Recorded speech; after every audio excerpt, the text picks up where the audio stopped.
Even without doing any activity, you can still manifest what you want if you organize these four dimensions in one direction and keep it unwavering in that direction for a certain period of time.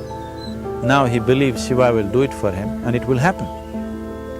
So is Shiva going to come and build your house? No, I want you to understand, God will not lift his little finger for you. What has not happened till now on this planet can happen tomorrow. Human beings are capable of making it happen tomorrow.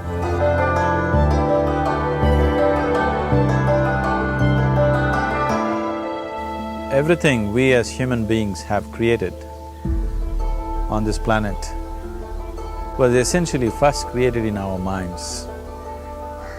All that you see, which is human work on this planet, first found expression in the mind, then it got manifested in the outside world. The wonderful things that we have done on this planet and the horrible things that we have done on this planet, both have come from the human mind. So if we are concerned as to what we create in this world, it's extremely important that first of all we learn to create the right things in our mind, how we keep our minds. If we do not have the power to keep our minds the way we want it, what we create in the world is also going to be very accidental and haphazard. So learning to create our minds the way we want is the basis of creating the world the way we want. There is a wonderful story in the yogic lore. On a certain day, a man took a walk. He went for a long walk. Accidentally, unawares, he walked into paradise. Fortunate, isn't he? He just took a walk and he landed up in paradise. After this long walk, he felt little tired. So he thought, oh, I'm tired, I wish I could rest somewhere. He looked around, there was a nice tree, underneath which there was very cushiony grass. So it was inviting. He went and put his head down there and slept. After a few hours, he woke up, well rested, and he thought, oh, I'm well rested, but I'm feeling hungry, I wish I had something to eat.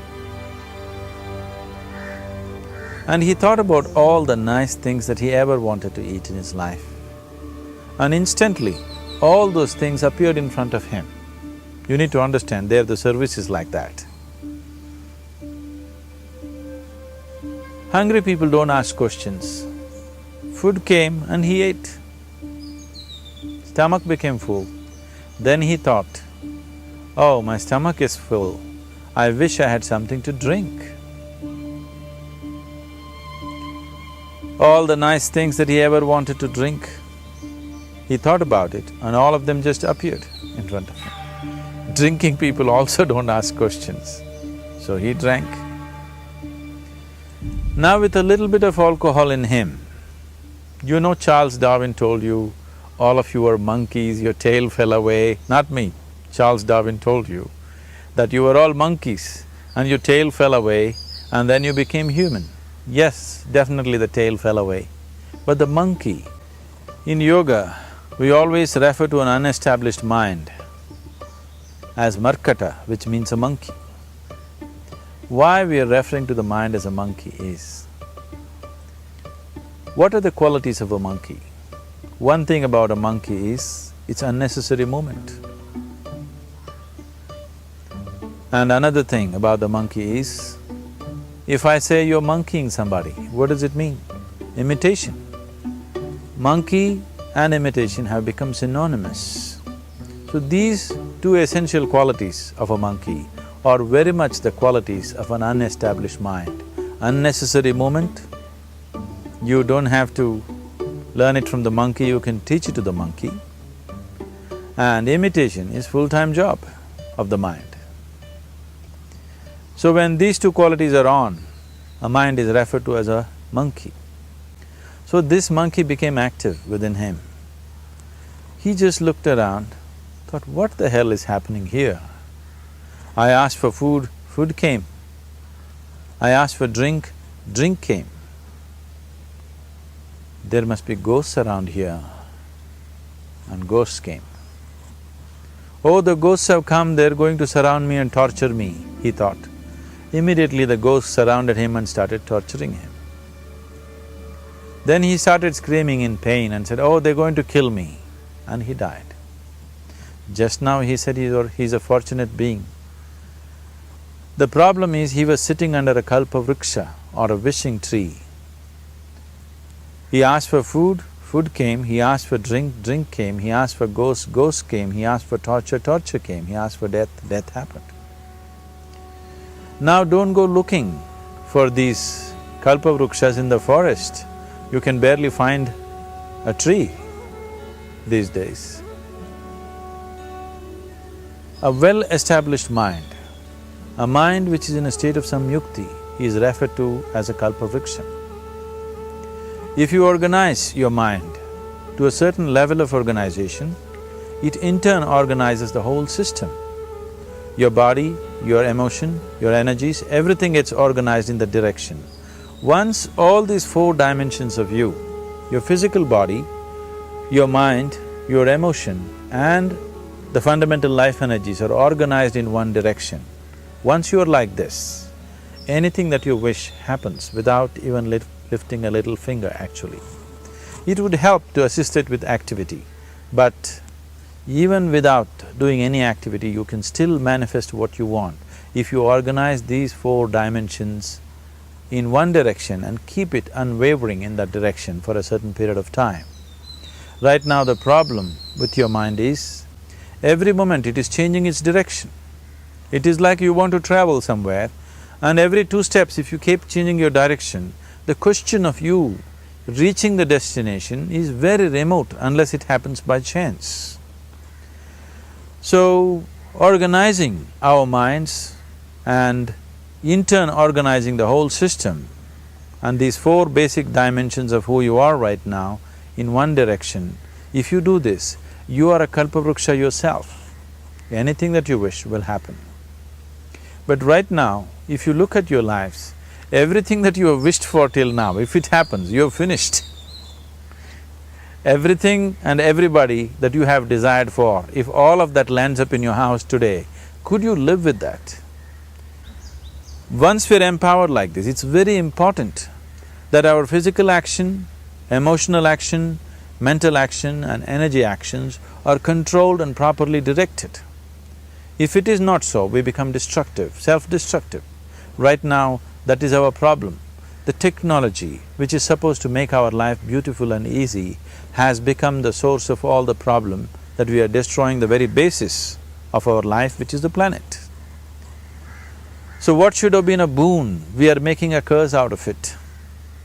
What has brought incredible levels of comfort and convenience to us in the last 100 years or so has also become a threat to our life simply because we are not conscious action, we are in a compulsive state of action.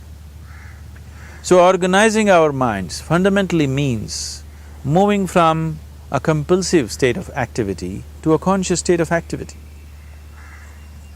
You might have heard of people for whom they asked for something and beyond all expectations it came true for them. Generally this happens to people who are in faith. Now, let's say you want to build a house. If you start thinking, oh, I want to build a house, to build a house I need 50 lakhs, but I have only 50 rupees in my pocket, not possible, not possible, not possible. The moment you say not possible, you are also saying I don't want it. So on one level, you're creating a desire that you want something, on another level, you're saying I don't want it. So in this conflict, it may not happen.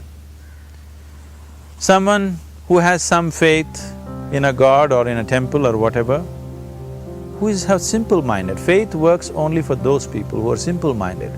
Thinking people, people who are too much thinking, for them it never works. A childlike person who has a simple faith in his god or his temple or whatever, he goes to the temple and says, Shiva, I want a house. I don't know how. you must make it for me.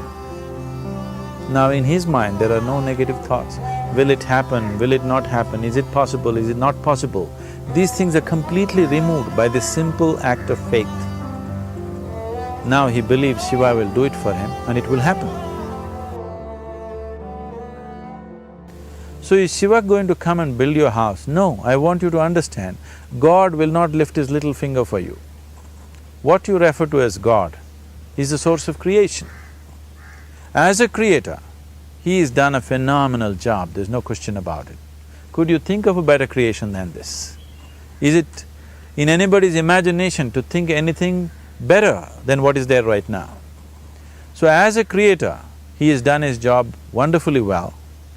But if you want life to happen the way you want it, because right now, the very crux of your happiness and your well-being is this: if at all if you're unhappy, the only and only reason why you're unhappy is life is not happening the way you think it should happen. That's all it is. So if life is not happening the way you think it should happen, you're unhappy. If life happens the way you think it should happen, you are happy. It's as simple as that. So if life has to happen the way you think it should happen, first of all, how you think, with how much focus you think, how much stability is there in your thought, and how much reverberance is there in the thought process will determine whether your thought will become a reality or is it just an empty thought. Or how you do not create any impediments for your thought by creating negative thought process. This possible is something possible or not possible, is destroying humanity. What is possible and not possible is not your business, it's nature's business. Your business is just to strive for what you want. Right now you're sitting here, if I ask you two simple questions, I want you to just look at this and answer this. Right now from where you're sitting, can you just fly off? You say no.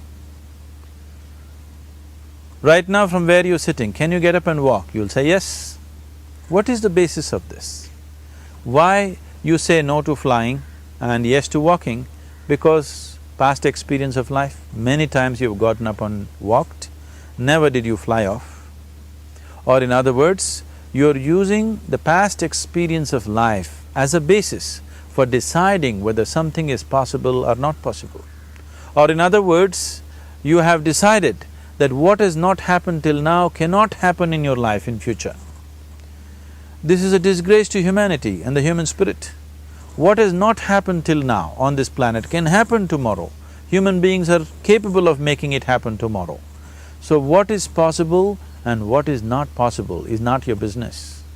That is nature's business. Nature will decide that. You just see what is it that you really want and strive for that. And if your thought is created in a powerful way, without any negativity, without any negative thoughts bringing down the intensity of the thought process, the first and foremost thing is you must be clear what is it that you really want. If you do not know what you want, the question of creating it doesn't arise.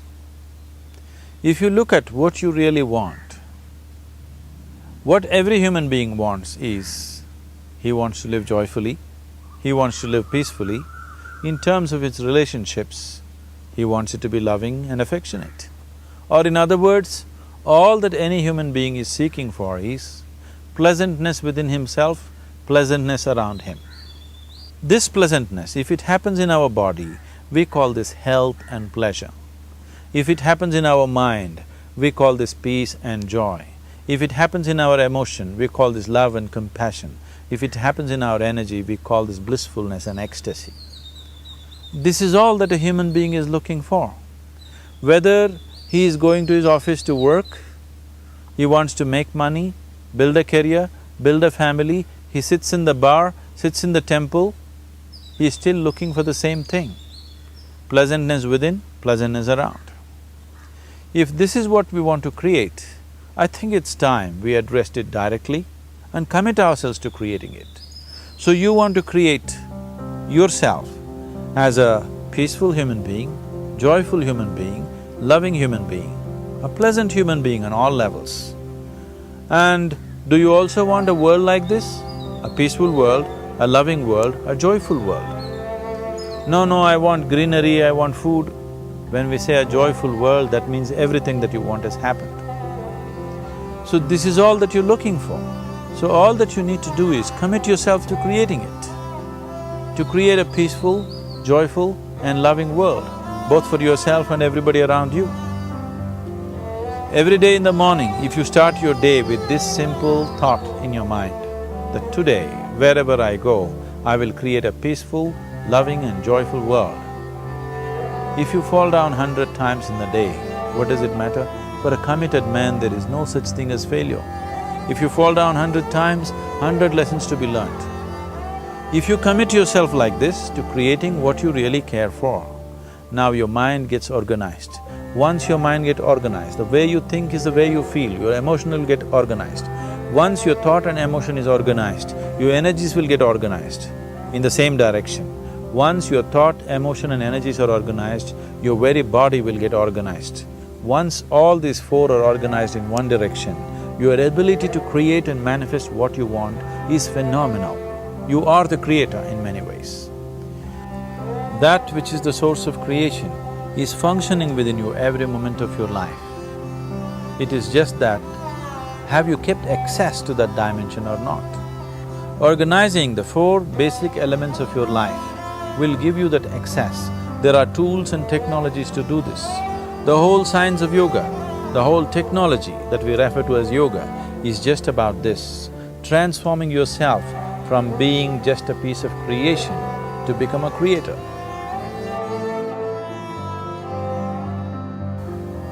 It is my wish and my blessing that every human being in this world should have this access to the source of creation within himself, so that he can function here as a creator, not just as a piece of creation.